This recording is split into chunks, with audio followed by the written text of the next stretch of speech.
Hey, what's going on, guys? It's Dimitri Johnson, and you're listening to MMA Latest.com. Time to roll, baby. What is up, guys? Welcome back to another UFC Fight Night preview. We're here with Kuwait.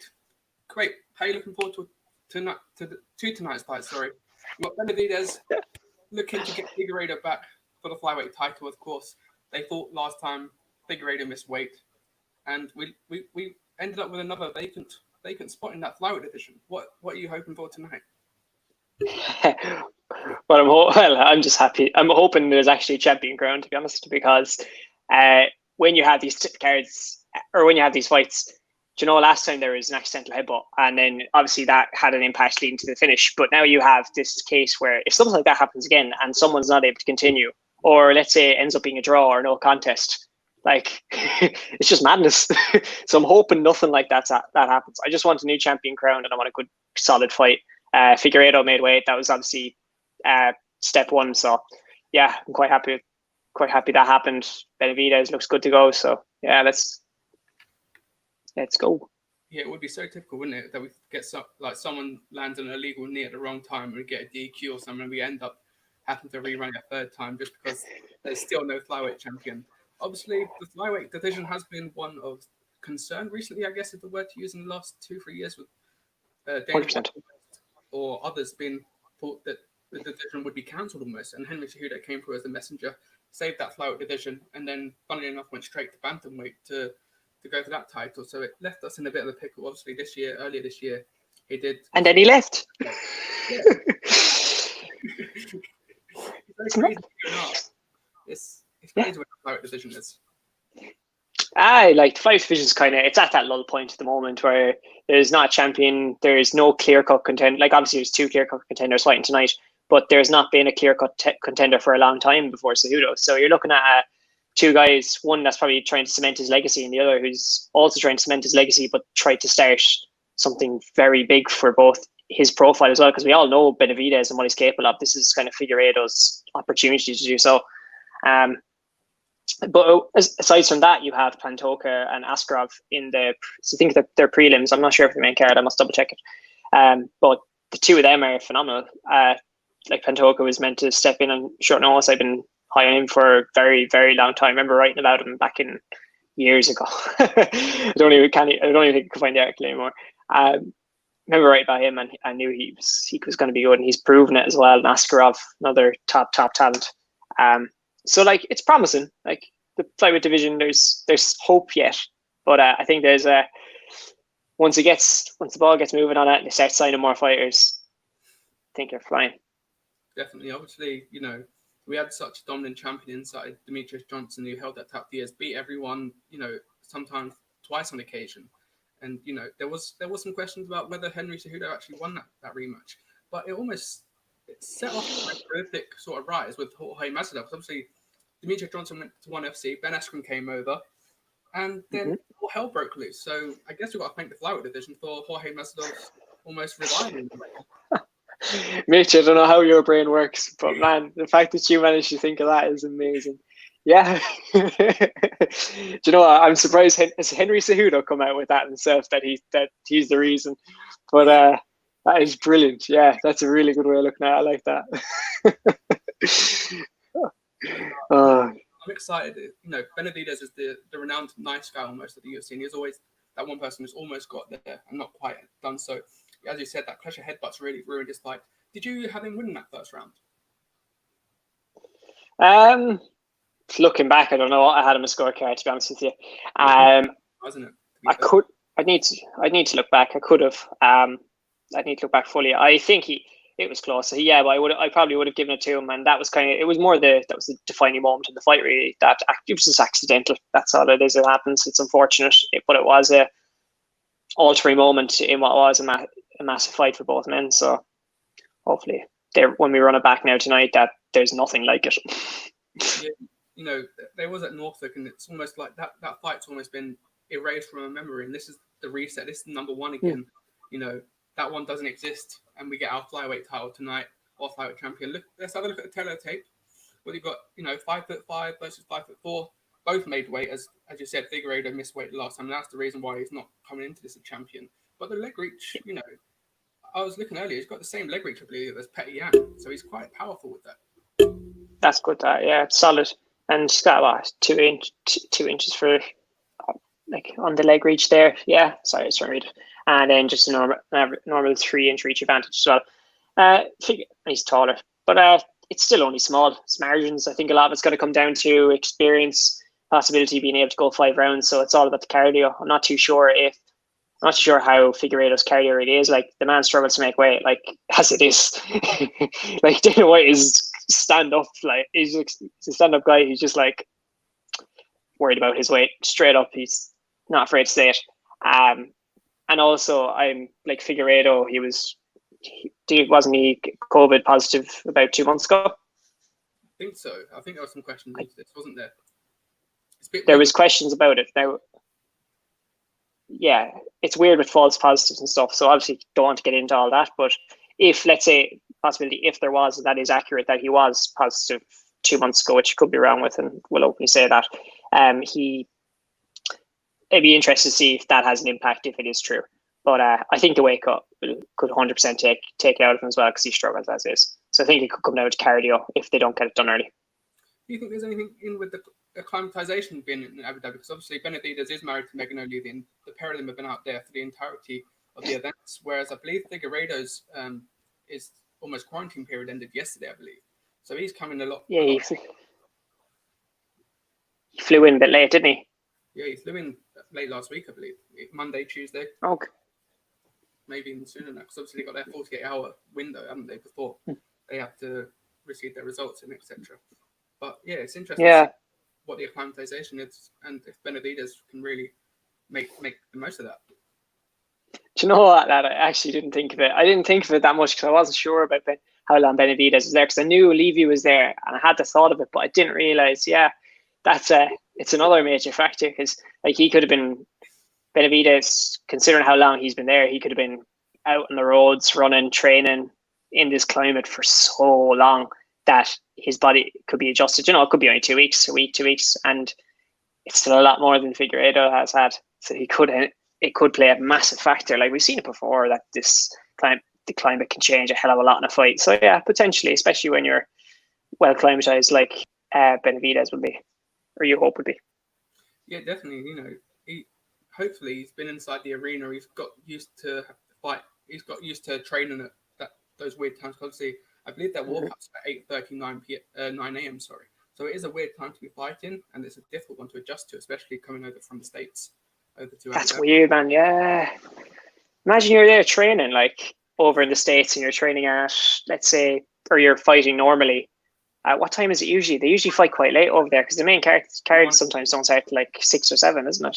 I know DC said he's made the walk at like 1 a.m. at the latest. So that's 7 hours. Do you know, like, what would have been like before, they would have been, 1 a.m. over there. Now it's morning time compared. So obviously that adjustment period is just vital in these scenarios. Yeah, it is sad, isn't it? It's a weird time. Obviously, I'm going back to DC.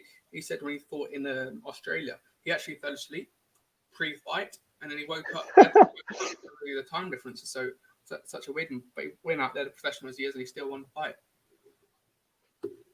It's mad, really. And I think we have Jay watching, who's decided to give us a lot of stick there in the comments. we won't mention what happened to Jay's. Yeah. Oh, Jesus Christ! Yeah, Mitch, you're cursed, lad. It's funny with the dark humor. Someone ends up in hospital every time they do a live with Mitch. Poor guy. But no. Brilliant, yeah. Get well soon, Jay. Yeah, definitely. We're buzzing to see you back on the channel soon. But looking to the co-main event, we've got Jack Hermansson versus Kelvin Gastelum. Of course, Gastelum didn't have the best of 2019s. He started off towards that title shot against Robert Whittaker. That unfortunately fell through, and then he had that fight of the year winner with Israel Adesanya. Then lost to Darren Till. So where does he really lie? And I'm guessing, are you looking forward to seeing Gastelum back, and who are you sort of edging towards in this fight? Oh man, I've been really back and forth with this for quite a long time. I really don't know. Considering Hermanson is coming off the loss to Cannon. Oh man, I can never say his name. Cannonier. So since he's coming off that, I'm slightly iffy. But otherwise, I would have usually I would have been leaning towards Hermanson.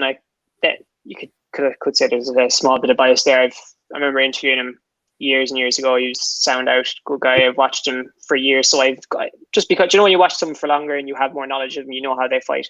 You can see their strengths a bit more than like Gaston. I've watched Gaston for quite a while, but not as closely as I watched Hermanson.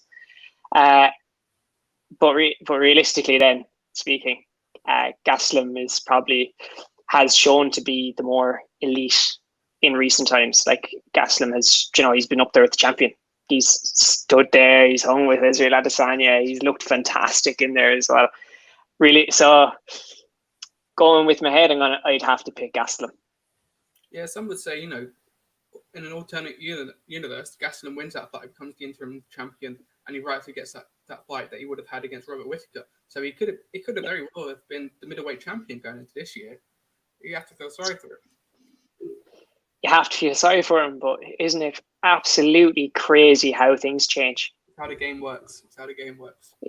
It's amazing because you see how everything changes and how something can change in like the flick of your fingers. Someone could pull out a fight, someone hops in, and well, that's your shot. You either take it or you don't. If you go back to that night in February 2019, Israel Adesanya was on that card fighting Anderson Silva, and they got pushed to the main event slot for that. But if you think about it, Kelvin Gastelum woke up on fight day to find out that Robert Whittaker unfortunately had pulled a hernia and couldn't continue. 2 months later, he gets an interim title with Adesanya, who's undefeated. Gives Adesanya the toughest matchup he's had in his professional career, and walks away in that 5th round with his hand not being raised. And then he has to reset, and then he gets given the gorilla, Darren Till, for Darren Till's first middleweight belt. There was a lot of he was kind of thrown into the deep end there with Darren Till as well, because when Darren Till was moving up, there was a lot of questions surrounding if he could hang it that weight and everything. So it was kind of an unknown for Gastelum to how Till would adjust and how he would actually fight at middleweight. But he hasn't had it easy. The poor guy, you got to feel for him. Yeah, he's not had it easy at all. But this is his chance, I guess. This could be the one to change it around for 2020. As late, we are quite late in the year, and obviously there's so many circumstances that could change how the rest of the year goes in terms of fights. But who knows? If he wins, he could be champion by sometime 2021. I just don't know. Everything changes so fast. Hermanson could surprise us. That's not a bad shout. Manson was touted potentially for, he's almost snuck up on this division. But if you look at it, Gastelum, if he wins tonight, you could be looking at, obviously Adesanya and Costa's going to go first. So, whether, if you got Adesanya versus Gastelum too, no one would complain. Next week, we've got Whittaker versus Till. The winner of that is probably going to skip the queue for the winner tonight. But, I don't even think it's a skip the queue job there, though. I think if you look at Darren Till and Robert Whittaker, they both deserve the winner. Who else? If you could probably make arguments for the fighters, but if you just tell me, okay, who's going to be the next contender of either Israel Adesanya or Paulo Costa after the fight, depending on how that fight goes, of course, because there's controversy springs up in all sorts of fights. But if you just ask who's next, after that, then you'd say one of those two, considering how that fight goes. With no hard feelings towards Whittaker, I'm hoping that we get to see Adesanya versus Till. That for me is the dream matchup in that division. But Gastelum, one of these wins, whoever wins tonight could very easily see themselves up against Yoel Romero, because he's the only one really who hasn't got a fight booked. Oh, yeah, and rightly so after that last fight. Look, I love Yoel Romero, but what I don't love is sitting on this couch at 6 a.m. close to 6 a.m. when there's absolutely nothing happening. And Yoel Romero has been in some absolutely fantastic fights. He's a phenomenal fighter. You can't take anything away from him. But my God, that fight was so bad. So rightly so, he doesn't have one booked yet if he's going to perform like that. It's unfortunate And I guess that's almost the sort of apprehensions I have for the Costa fight as well. But I think Costa's a slightly more aggressive fighter than Romero is. But that could easily go the same way against Adesanya, because Adesanya is a smart fighter. But he did get rocked in that fight with Romero. Let's not forget in that first round. He did, and but that's probably one of the most significant things about the fight, really. I don't think, it's the most memorable one. It sticks like, but you can tell. But yeah, he's an experienced, well-rounded, and he's smart. He knows how to fight. He knows what to do in there, and he'll do what it takes to win. That's how it is. Costa, you'd hope Costa will be as aggressive as he usually is. You'd expect him to walk forward, try and pick his shots, and try and knock him the hell out. Like, that's how he goes. He's going to try and get the finish, but that's what you'd hope. It could easily be a tentative thing that it's 5 rounds, it's for the belt. You have to be a little bit more relaxed. You have to kind of pick your shots a bit better, to be more careful. It could end up being like that, but I hope not. Yeah, I really hope not. I hope we get a fight that's as close to Gastelum Adesanya. A lot closer to that fight than Adesanya's last title fight. But again, I'm going to be backing Adesanya in that fight anyway. But someone else who's looking to become champion is Calvin Kattar. He had a very good performance on Wednesday, and he's put himself back in that. Well, I say back into it. He's not been into that picture, but he's definitely put himself into the contendership to becoming the next challenger for Alexander Volkanovski, of course. Yeah, man, he's come out of nowhere, hasn't he? I think it was Mick, who does some of our betting articles, who has been high on Kattar for a long time. I remember reading some of them and even chatting to him, and he's been very high on Calvin Kattar. Or Calvin Kattar, it's one of those things that pronounce it. I'm fairly bad considering my name. You'd expect me to be quite attentive with names, and sometimes I struggle. But anyway, he's shot up. Like I've followed him a fair bit, but now it's kind of it's a bit different now. It's a bit of a different feel to it. I'd like to see him in maybe I don't think he's title contention yet. I'd give him one high level fight, and if he wins that, if he wins a really high level fight, throw him in there. But there's so many contenders there, it's hard to know. Yeah, it's an absolutely stacked division. And, I think the turning point really is that loss to Zabit, of course, because he came up very strong in that latter third round, and I believe he almost took control in that second round as well. But if that had been a 5-round fight, he probably would have won that fight. Yeah, if that was 5 rounds, that could have been a whole different ball game. Like, there's lots of people have questioned Magomed Sharapov's cardio for quite a while now, and especially when that fight wasn't 5 rounds, and he was in his right not to fight 5 rounds if he wasn't ready for it. But there's still a lot of questions, and we want to see that. I want to see if he can go those 5 rounds. I'd love to see that fight again, to be completely honest with you. Yeah, it would be interesting. Of course, then he came back. Was it UFC 249 or UFC 250 against Jeremy Stephens? That elbow from hell was, in that fight. He's an absolute animal. Yeah. I think that was kind of like, obviously the Magomed Sharapov fight was, that was a good impression for fans. But when he did that, changed the opinion on him, really. I think that was the turning point for his career. Definitely. I think, it's not a question about an observation that I've had of him. He's a bit of a slow starter, so that would be the one sort of question mark I have over him. He doesn't really look too good in that first or second round. It takes a little while to pick up the pace and really start to get going. So it would be interesting to see him up against someone of the velocity of like Max Holloway, perhaps, who he's been touted against for his next fight anyway. First off, I think that would be a pretty good fight, but I don't think there's any fight to make except for, and this would be, there are plenty of people don't agree with this, but I don't think there's any single fight to make except for Holloway versus Volkanovski 3. And that is, it's a weird one considering everything going on, but that is like, there's so many like doubts surrounding those fights that you just need some sort of clear-cut winner. And I don't know if we'll ever get it, but I want one more chance of seeing it. In terms of him being a slow starter, sorry, go ahead. I was going to say, in terms of seeing, Volkanovski is 2-0 up. We've seen 10 rounds of it, and we still want another fight to make sure he's definitely the winner of that bout. I'll happily watch another fight. Again, no problem. Yeah, Sign me up. I'd pay for another 5, being real. Like, some people won't, and fair enough, that's your opinion. My opinion's worth just as much as yours, and that's probably nothing. Jack shit, really.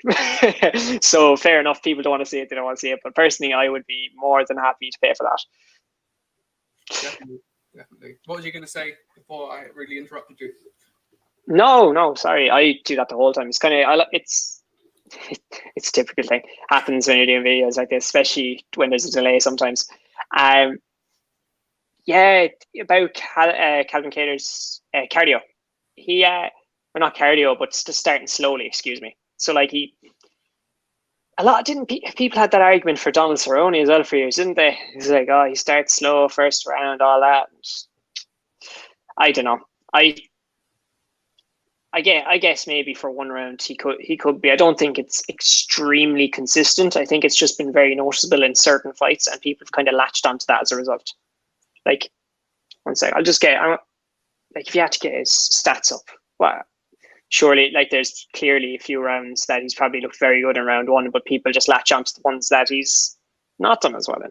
Yeah, it's always It's been quieter. Everyone looks at the negatives more than the positives.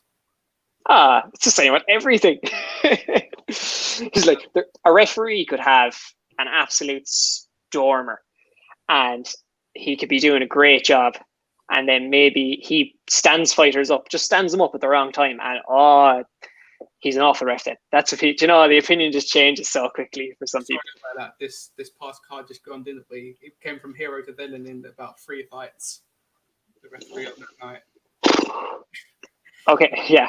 Ali, like, to be fair, there's times where people can hop from, he's been good, or people can be good, and then he does one mistake and people are against him. No. That was consistently just bad. Like, what some of those positions they're being stuff from, I was sitting there like, what are you doing? It's stupid. Like, who lets these people do that? Yeah, it's a weird one, obviously. But, what a referee's background is, because obviously I'd imagine you've got some that come from a jiu-jitsu competition standpoint, you've got some from boxing, kickboxing. They might have a preference almost subconsciously of what they want to see, perhaps. It's a very good point, but I think when if you have that, if there's a subconscious bias like that towards a certain martial art, then maybe stick to that martial art. Why you leave, like, if you're getting paid, if referee is getting paid to protect 2 fighters and referee a fight, and for it to be done correctly and that fight actually play out correctly and how it should, and not have the referee impacting it anyway, then maybe you're not in the right sport if you're leaving your bias or unconscious bias in some cases actually get in the way of that. You have, like, the perfect example of a good referee. There's no bias, no nothing, and best referee in the game, Mark Goddard. Like, clear as day, best example you'll ever see, guaranteed. Yeah, he's definitely number 1, and I think Herb Dean and maybe Dan Murley are 2 and 3. Whenever I see them in the cage, you're looking for a good scrap and a fair scrap of that. Yeah. Even though I love. Agree with you. Oh man, couldn't be listening to Colby Covington. Nah, Big Dan. Yeah, no, Big Dan's fantastic. I've been at a few fights where he's been refereeing as well, and you can tell he's just very good. It's actually at the one in Bellator when he fell backwards. that was a moment and a half. It was very funny, but he's a fantastic ref too. For me, Mark Goddard is best of the best. I've spoken to him a few times. He's come down. He's explained decisions. There's no bias whatsoever. There's no unconscious bias. He's professional and he's very, very good at his job. And they need more referees like him, because they don't. There's a lot of them that are making a lot of mistakes, and quite significant ones as well, may I add. Yeah, to add to that, we know Mark Goddard is heavily invested with IMAF. Do you think, IMAF is dedicated towards fights? Do you reckon there's any sort of referee, the same for a referee who can build their career up, going to maybe an IMAF competition, getting 3 or 4 of those under their belt before they proceed onto the mainstream, I guess you could say, organizations? It's how it works. That's how you can't, like, you have to go somewhere or another. You have to have experience refereeing these. Like, Mark Goddard actually holds a course in refereeing. He runs a course even, and as far as I know, I'm not too sure when it comes to MMA exactly, but I know that you have to have some sort of experience with amateur or other fights before you hop in there refereeing UFC fights. Like, you can't be coming off the street and just after doing a course and hopping in there. Like, you have to have some experience. Just step into a title fight, main event, why not? you know what? it'd be interesting to see what happened, but I don't think anyone would ever want to risk that. Oh, it'd be some stupid. It'd either be actually like they could either be really tentative and not interrupt and nothing, be very quiet and be just do a decent job, or they could just completely mess it up. Oh, imagine. Back to the featherweight division.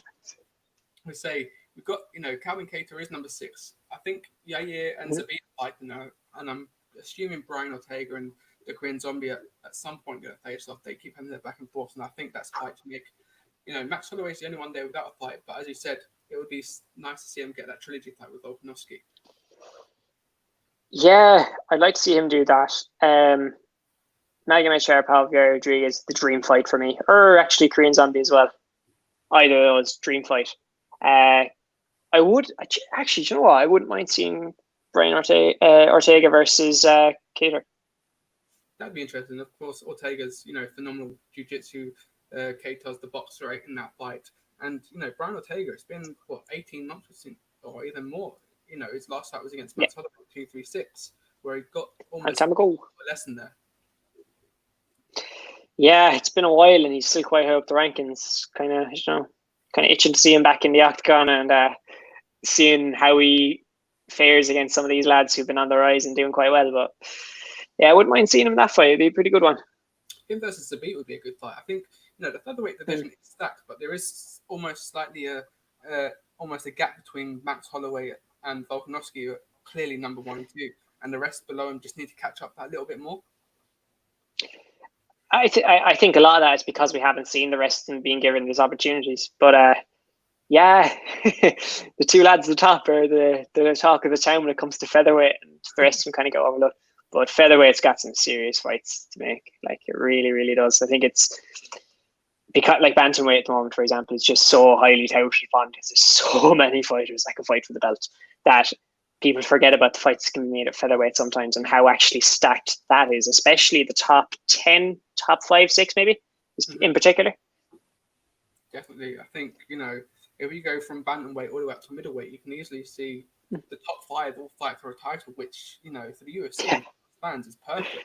You don't want to see someone not to dig out the light heavyweight division, or the women's flyweight division. You don't want to see someone being, dominant champion is nice, but you want to be able to pick out 1, 2, or 3 and say they can have a good shot at the title. That we see sometimes where we know the champion's almost going to win.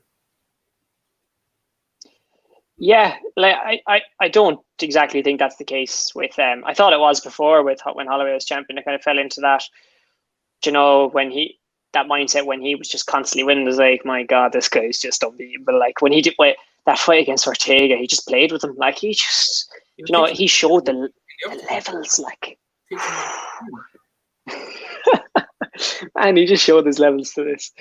And I guess back then, but now I kind of think is like, that's only one example. We've not seen the likes of Magomed Sharapov get the chance, or the big one I'm thinking is Korean Zombie. I think Korean Zombie is like, people are sleeping on him. I think some people are, not everyone. He's got a lot of hype behind him, but I think throw him into any of those fights against Volkanovski, Holloway, he will stand and he will impress. Like, I don't think he'll get run over at all. I think he's at that level where you could see him competing against guys for a title and looking good. Yeah, and obviously you've forgotten one particular name up there, which is Henry Cejudo. Triple C wants a shot at the 145-pound division. Mitch, I'll actually hang up, lad. No way, go out of that. Is he coming out anytime soon? Fuck off. Nah, go away. He can stay retired. Not a hope. He's got a lot. He's chatting big, but no, I don't. It'd be funny. It would be funny. That's all I'm saying. It'd be funny to see them, 2 of them fight. But disrespect to the rest of the division if he goes up again. It would be ironic. The messenger of the flyweight division, the savior of that division, goes up 20 pounds and takes on the featherweight champion. Yeah, like 2 years, 3 years. The flyweights must have been fair pissed with him. Sorry? It's TJ's fault. If he had done what he's supposed to do, we'd be talking different. But no, you can't take anything away from Cejudo. And his gimmick is a fun one. as much as you want to dislike it, perhaps. The only place I want to see Cejudo is WWE, and I don't watch WWE. I just think he'd be good at it. He's in WWE, really. Teamed up with Mike Tyson a couple of weeks back. Did he? Yeah. It's not away from my type of knowledge now. So, yeah, I just saw it on Twitter, as you do. Yeah. But it's funny what Henry Cejudo is doing. And obviously, he came so well in that JRE interview that he did. His actual self. Yeah. Yeah. But it's insane how he's kind of developed. But it's kind of how it's gone. It's been great to see. Yeah. So back to Wednesday's card. Yeah, same. I guess. Wait to another. Leon Murphy, he was impressive on Wednesday night. Fantastic one. Got his first one in the UFC. Obviously, he made his debut in September. They've given him some killers in his first 2 fights, and he's dealt with them both phenomenally. He's a phenomenal fighter. Hands down, he's fantastic. He's proven his worth. He's just gone out there and just does what he does. It's been good. I've enjoyed watching him. He was good. His post-fight interviews was quite good as well. He's very honest. He had that story about him spitting out like bullets. Man, that's insane. Was that on? I can't remember what that was on, but I couldn't believe it when that was for that interview some ages ago. But I remember seeing it again recently. I think it was done by Pete Carroll. It was Pete Carroll who did that. Who was the bash at the moment. Remember he did that interview, and I couldn't believe it. I remember seeing it back the other night, thinking, "Wow, it's like this guy's got one hell of a story." And I remember him talking about that like it was nothing, and he goes in there, just fights like it's nothing, and comes out of there, and it's like he can be after knocking someone out. It's just cool as a breeze. It's good. He's good to watch. There was a lot of good content. Man, there's so many people we can talk about from that card.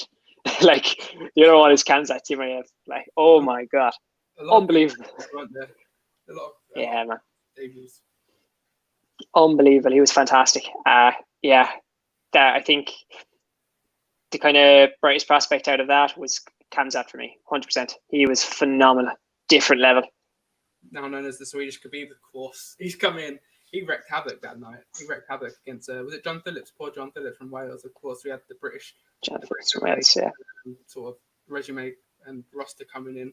But loads of Cage Warriors guys. Cage Warriors were supplying a lot of fighters are supplying a lot of fighters for these Fight Island cards. It's amazing. All veterans, former champions. It's amazing to see. Yeah, I was going to say, Jack Shaw made his debut, of course. He's former Cage Warriors, and he looked phenomenal with that submission win as well. Jack Shaw doing what Jack Shaw does. He was so good. Is that his debut? Oh my god. Yeah, it was his UFC debut. It's crazy to get that. It must be crazy to get that phone call to say, right, you're making your debut, but it's on Fight Island. You've got to be there for X number of days in quarantine, but there's going to be no fans there. Good luck. But it's like, it's ridiculous. Pretty bad. It's pretty badass for a debut, isn't it? And he did it, and the way he did it as well. So good. It's better. Yeah. There's no fan pressure on you, and you've got so many eyes on you on the TV screen. Perhaps it probably highlights you even further. I love to speak to them, and actually, and that's something that we might probably look into, is actually speaking to these lads and seeing, what it was like. It's a whole different scenario because it's in a different country. There is a few fans. There is, I'm not sure if it's fans per se, but there's some sort of an audience I have noticed, hasn't there been? We saw Amanda Reeves in the VIP section after her win on Saturday. She was there Wednesday. Phenomenal fighter as well. Absolutely phenomenal fighter. Next star, really. Well, it looks like they're building her to be the next star. Yeah, definitely. But they're trying to push her in that flyweight division. But I know she wants to do strawweight. But, mentioning another flyweight, unfortunately, Molly McCann didn't quite get the job done on Wednesday night. Of course, Liver Pudley, and we're repping the UK side there. But it was she just didn't seem to turn up that night, unfortunately, and it's sad to see because we do want to see our British fighters doing well. Well, don't be calling me British like that. What you talking about, lad? You go out of it. Jay Farrell will be having an absolute mare if he heard you say that. No, but really, I like Molly. I've spoken to her quite a lot. I've followed her career for a while. She's hilarious. Her social media is brilliant. She is, she's so honest, and she's very vocal. She's just great, kind of a great person.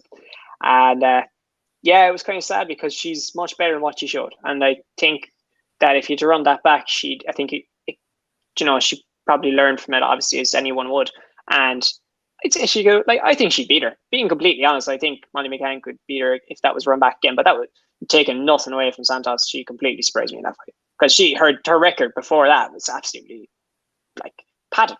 That was ridiculously padded. Like no two ways about it. But yeah, so she looked good considering her padded record. I think McCann would probably beat her if they were to rematch. Yeah, I think so. I think, going back to that mentality of, she missed out on that Liverpool fandom that she's brought into the crowd. Maybe had she had that support there in the arena, it could have been a different story. She seems to be a fighter that definitely plays off having maybe some antics in the crowd, getting that crowd buzz.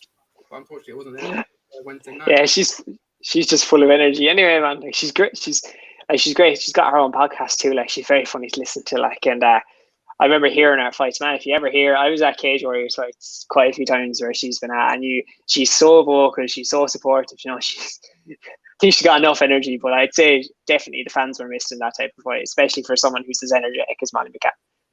Definitely. And someone who came with a lot of energy was Munir Lazez, who we had on the interview, in the build-up for the fight. He looked phenomenal. And, he had some put on him in that first 30 seconds, but he pulled through and put an absolute massive for his first fight in the UFC. Yeah, he absorbed some serious damage. Well, not damage, absorbed some serious shots, I guess. May have equate damage, but he handled it well. He was calm, collected. He was so unorthodox. Like his striking was beautiful to watch. Like listening to Paul Felder on commentary as Laziz landed shots. Like I think it was like the knees, the elbows, and then was the referee standing them up as well. Quite. That was one of the fights he was standing up, wasn't it? Yeah. The time they got to the ground, he had stood up. You have all this. You had all that going on to make it even crazier, and it just ended up being amazing. He looked phenomenal. That was his debut on short notice, wasn't it? Yeah, it's mad. Yeah, he got late notice, but he looked. Sometimes you see fighters and you can see they belong to be there. Sometimes it takes, one or two fights. They might be a bit shaky, but he came out straight out the gate and really impressed. And I believe he won Performance of the Night along with Lee Rowan. They both got 50k bonuses, I believe, along with the Swedish guy as well. They all got Modestus. Who did you say got them? I know Laziz, Khamzat Chimaev, the submission, and it was Modestas as well, I think, wasn't it? I could be wrong with the Modestas one. MMA Latest in London, getting all the bonuses, shall we say. The guys who interviewed before the fights. I must check the Modestas one. I think he may. I'm not sure if he did. I'll have to recheck it. Anyway, yeah. They all greatly on the night, didn't they? And it was nice to see. As they get an affiliation with them, don't you? It's kind of. Yeah, some people would. I guess kind of some people would, because when they take the time out to do these interviews with people, some people will obviously have that.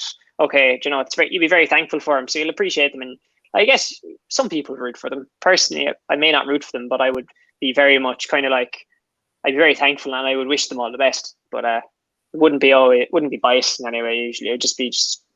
I think earlier I said think about Hermanson. It's a lot of it because I followed him more than anything. You might follow them more, look into them, so you know more about them. That could be the case, but I don't think that it would cause any bias.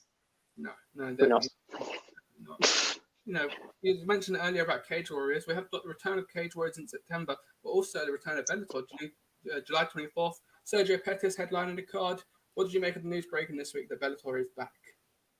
I remember getting the email and I was like, wow, I was not expecting that. That came out of nowhere, didn't it? That Bellator card. That took me by surprise. I think it took a lot of people by surprise.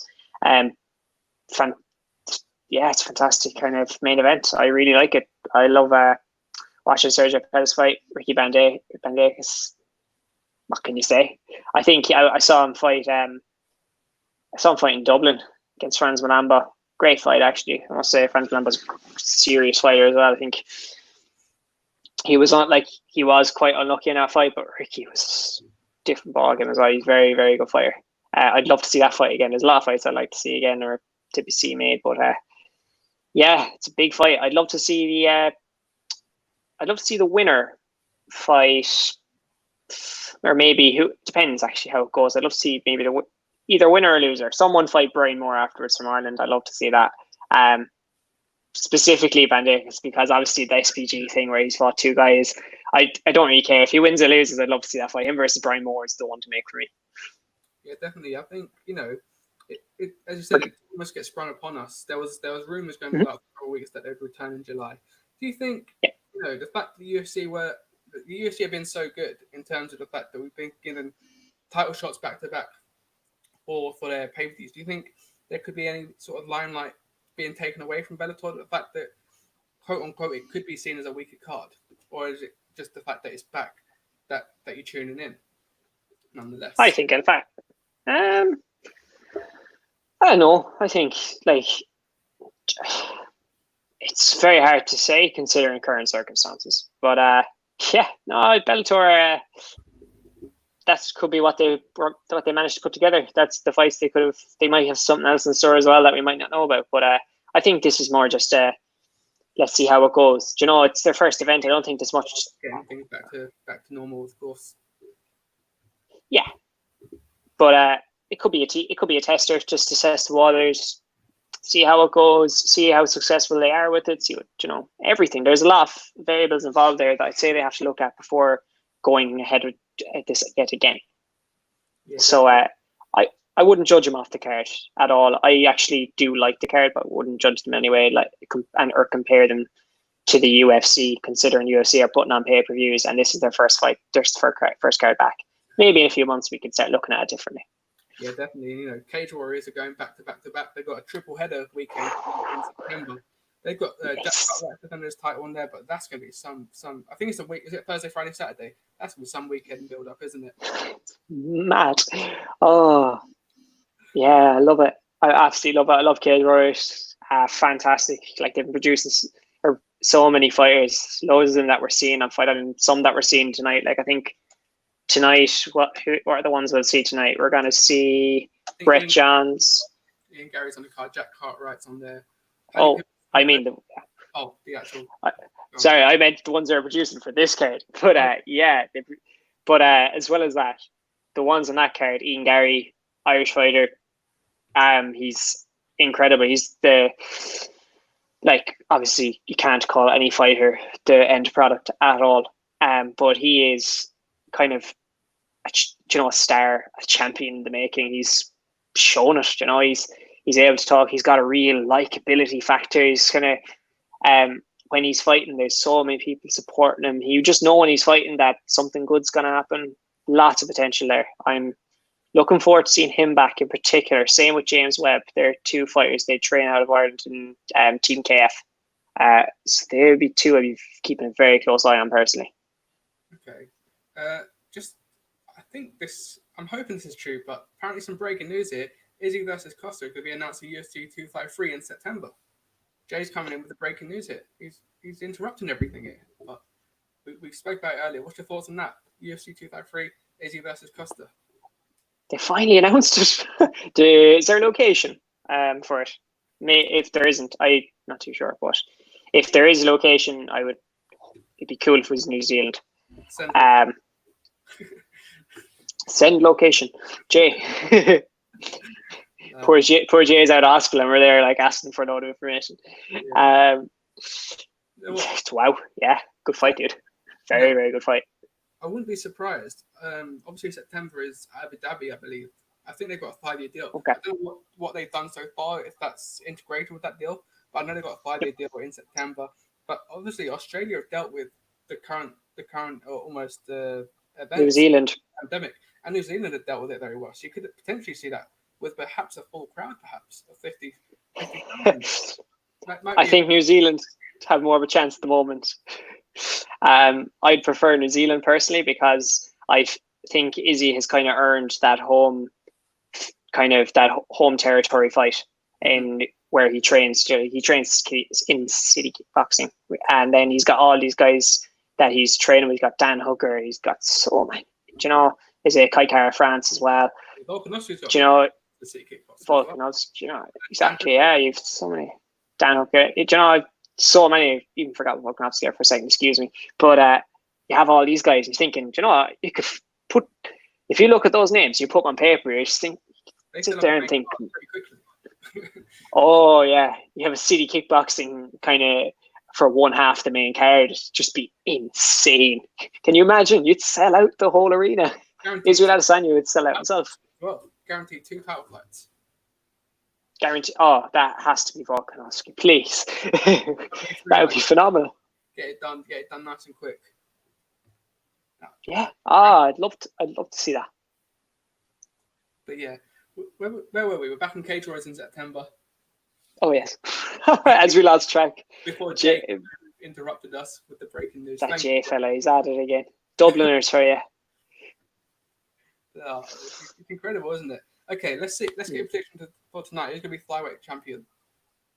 Okay, flyweight champion tonight for me. I think it is. Do you know what? We'll go through the main card and we'll do it. Flyweight champion tonight is going to be Joseph Benavidez, and I think he is going to drag it out all 5 rounds, and he's going to take away a unanimous decision. Not what anyone wants to happen, because everyone wants finishes, especially when it gets very late at night. But I don't think that's going to happen. I think it's going to be long 5 rounds. No. Sorry, I didn't hear you. Then I'm going to be up until 6 a.m. again at this point. No, it's a bit earlier this time, thank God. It's a bit of an earlier card. Yeah, how about you? What are you thinking? I think, you have to take into the circumstances of the last fight. Now, whether Figueiredo coming in, how they made weight, whether he's a bit overconfident, the fact that he did get a finish. But I'm looking at Benavidez. Some of the things he come out and said this week, there's some proper bad blood here, and he really wants it. So I would like to see Benavidez go it, but I'm just going to head towards Figueiredo. I think he gets a finish again. I think unfortunately Benavidez is one of those fighters that always turns up but doesn't quite make it. I think Figueiredo is going to put almost a stamp on his mark as a flyweight champion. Oh no, not sure about that, Mitch.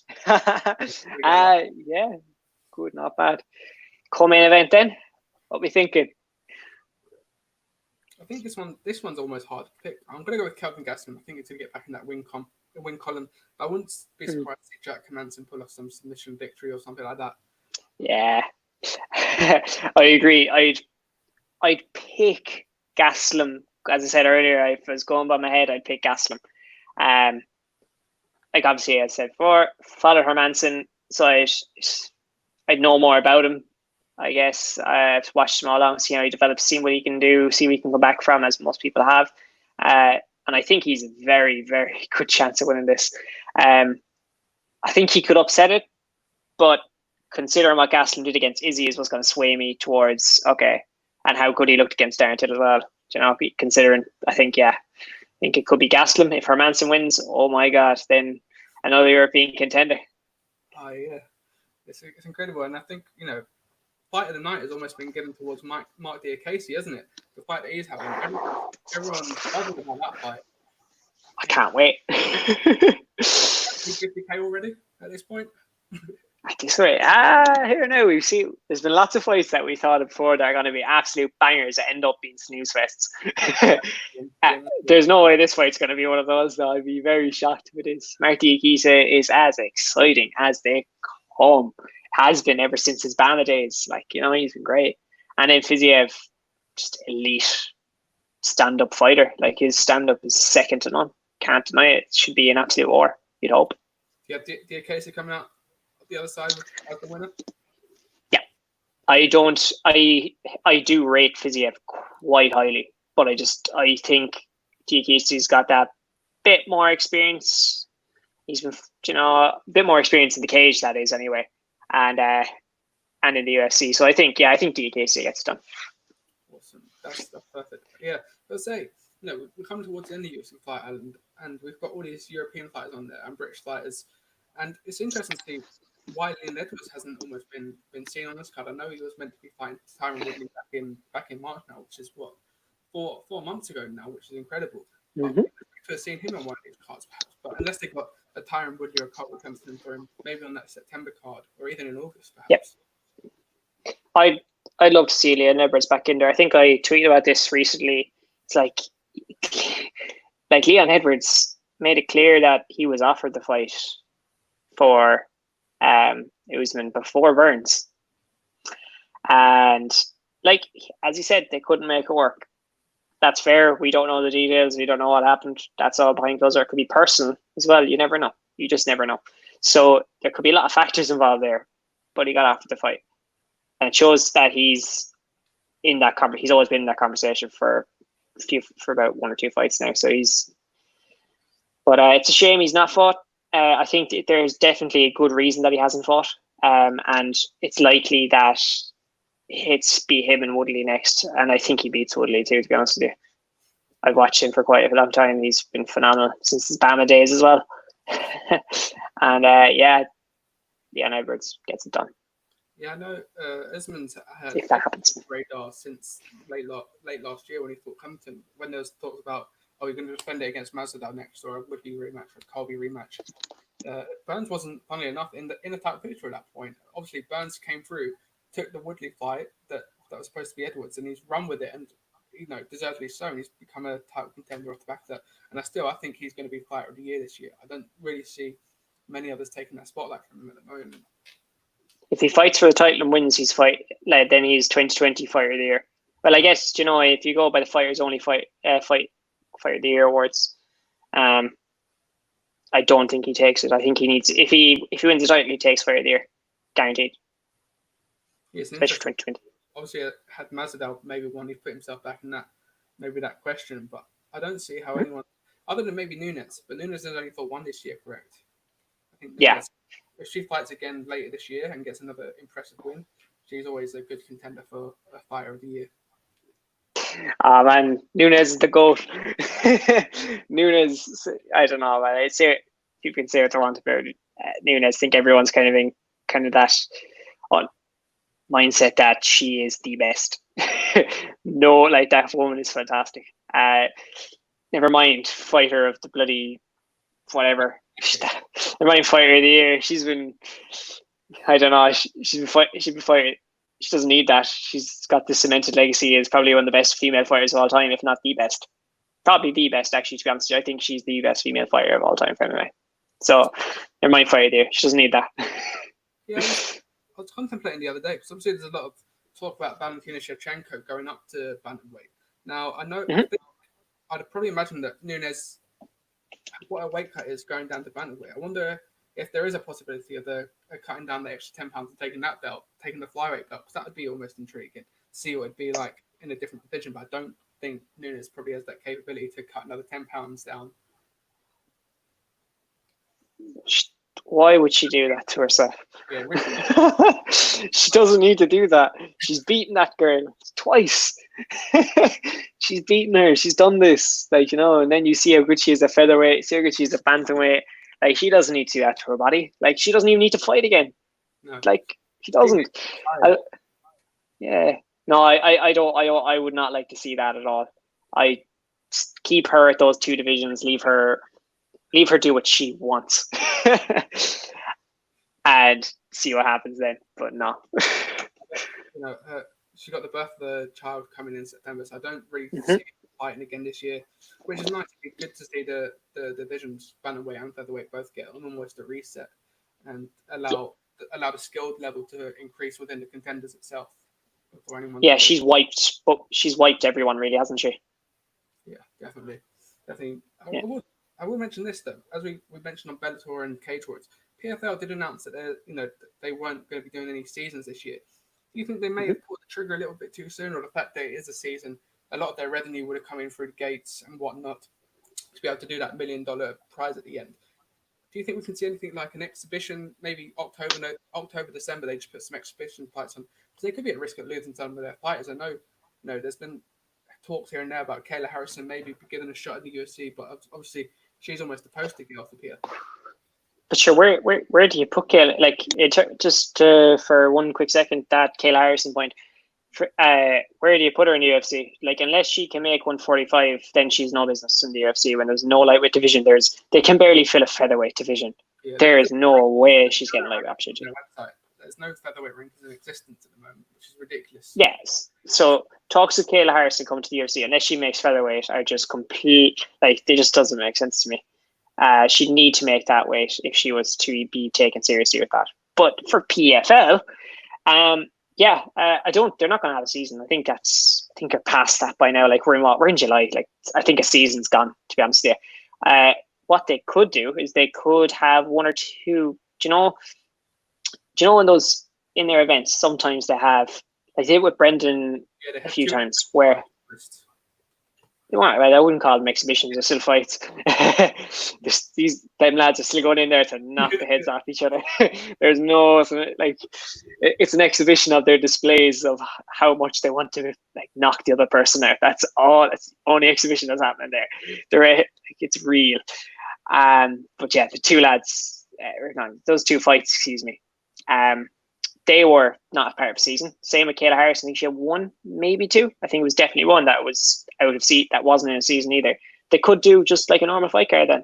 Just display some of the talent that they've kept a hold of, and leave them kind of make a paycheck and earn some revenue. Keep them a bit relevant because they're dying off. This is kind of they weren't as popular before, but I think this might make them die off a little more, especially when they're on a good run where they're becoming more popular. Yeah, definitely. I think PFL have the potential to really build, especially the fact they're on ESPN. There's quality last year. Obviously, Brendan's on there, and you do feel sorry for these fighters. They're contracted with PFL, and they lost a year of their career almost. But the fact that they were doing the PFL playoffs, I don't remember if they finished them or not in time, did they? They could really come back to those and maybe the playoffs at the end of the year and just build that card with some of their regular talent. There's plenty potential to do it. It's hard to know what their business model is going to be at the moment. I'd like to see them back if they can do it, and they can do it in a way where they don't have to do a season and they can just hold a few fight cards and display a bit of talent, give fighters the chance to make a paycheck and fight. Then I'd be all for it. But I'm not sure. Really, I'm not too sure about the playoffs at the moment. I think I fell out the loop a little bit. It's been so long. It's crazy how long it's been. Like it's crazy. Obviously they started in January, February. Yeah. So we've had 2 different years inside one. We've had the first part, which was non-existent almost, but now we're slowly part and going again. Yeah, it's crazy. It's just been mad. Everything's been mad. So I'm more just, to be honest, I'm just grateful we still have fights.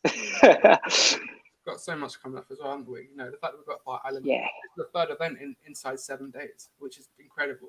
And that's just the UFC alone. We've got LFA, we've got Invicta back, Bellator's back next week, as we said. We've got everything back in the calendar again. You're missing KSW, dude. KSW is the one. I think, man, they got a lot of publicity, but I think some people may have overlooked them a small bit. That fight card, I think it was 53. It was phenomenal. Gamrot versus Park.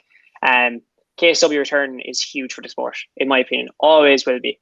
KSW is up there. I think they're bigger. In my opinion, I think they produce better shows than PFL.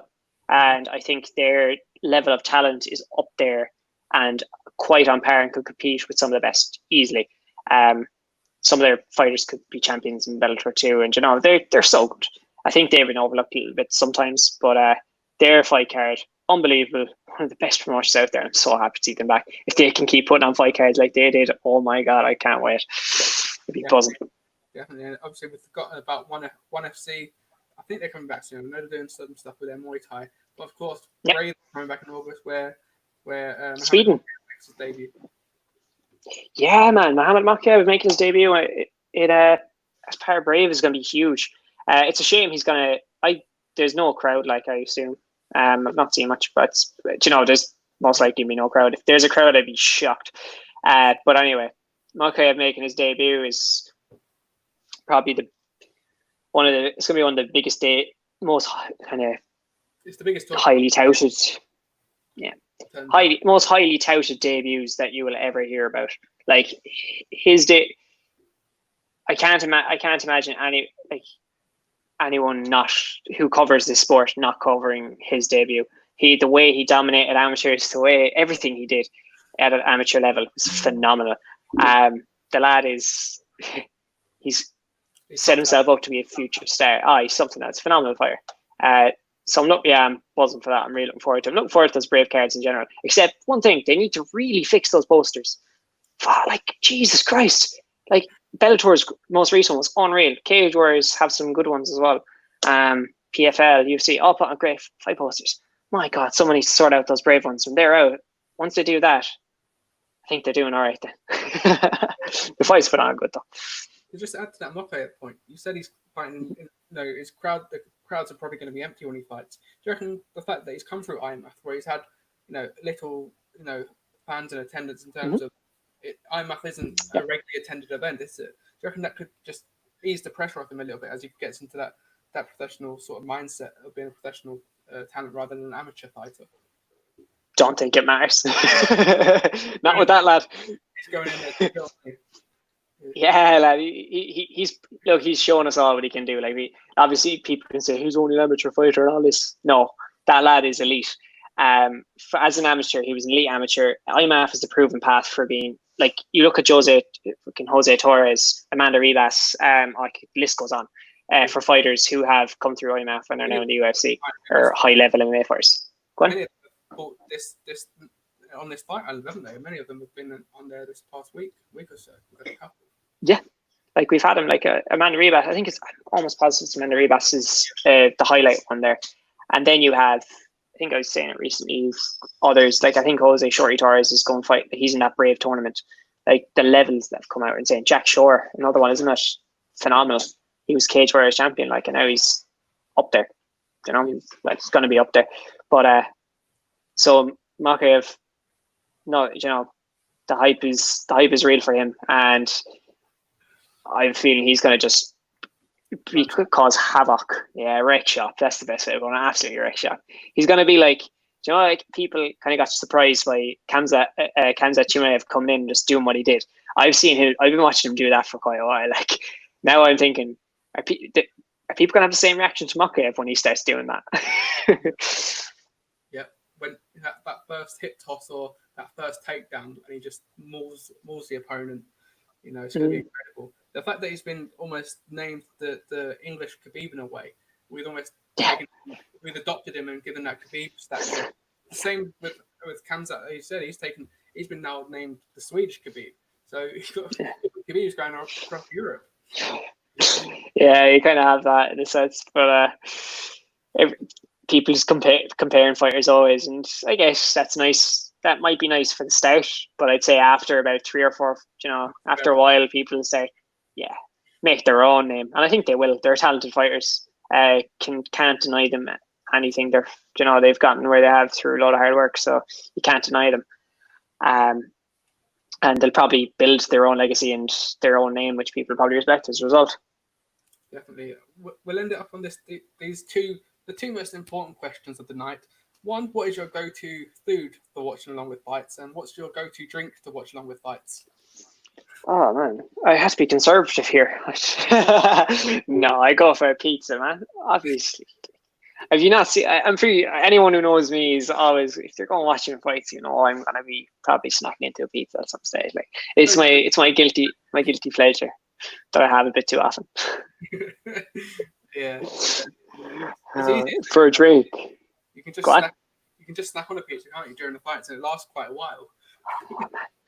You go through about 2 slices of it. You can go through. I can't snack it. It's gone within a fight, to be honest with you. Can't leave it go cold. Like, you need a lot of garlic sauce too much, In terms of drink, I don't know. A drink would probably be whiskey and coke. Can't complain. I'm not a rum man like Stephen. I don't know how he does it to himself, except he's got some good rum. But I gotta start bringing over a bit of whiskey for him to try. Yeah, I'm gonna be on the rum tonight. I've got some Captain Morgan's here, and I've got some small Heineken cans. It's weird. I'm not a huge beer drinker, but the Heineken cans are about that big, that you've probably seen Stephen drink. They're just perfect. They're just the perfect size. Yeah, no, they're refreshing. Kind of good for fights, especially the kind of cold keep you awake is how I always see it. Like, especially when it's like 3, 4 a.m. and you're like, you're falling asleep. It's hot in the room and you're struggling to get through. I think something cold can just wake you up a little, and they're perfect for that. Yeah. Definitely. Right, it's been great talking to you. We're going to be doing these pre-shows, I think, on a weekly basis. So we're going to be back here for Till versus Whittaker, or Whittaker versus Till as it's been billed. which is a phenomenal. You know, I'll be on it. It's incredible. I think we're gonna get James on it as well because he's a huge Whittaker fan.